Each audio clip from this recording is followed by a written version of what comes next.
أهلا بكم عشاق الكرة الإفريقية. استعدادات كبيرة يحيط بها الحماس والترقب قبل مواجهة المغرب ومالي في الجولة الثانية من كأس أفريقيا 2025 التي تقام على الأراضي المغربية من 21 من ديسمبر حتى 18 من يناير بعد فوز المغرب في مباراته الافتتاحية على جزر القمر ب2-0. يدخل أسود الأطلس هذا اللقاء بطموح كبير لحسم الصدارة مبكرا، مستفيدين من دعم الجماهير وتاريخهم القاري، بينما يسعى مالي لتعويض بداية متعثرة وتحقيق نتيجة إيجابية تعزز حظوظه في التأهل. تاريخ المواجهات بين المنتخبين حافل بالتنافس، حيث التقيا أكثر من مرة في البطولات القارية، وكانت كفة المغرب متفوقة في أغلب اللقاءات السابقة.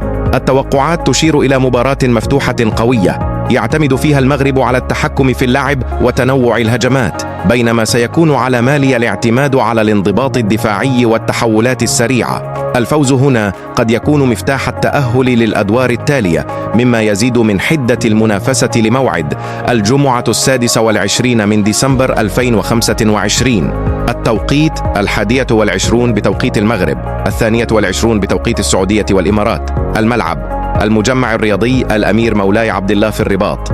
القنوات الناقلة beIN Sports، ومتاح بث مباشر عبر منصات مختارة حسب المنطقة. ترقبوا معنا هذه القمة الكروية المرتقبة التي قد تحمل معها مفاجآت وأهدافا مثيرة في ليلة أفريقية لا تنسى.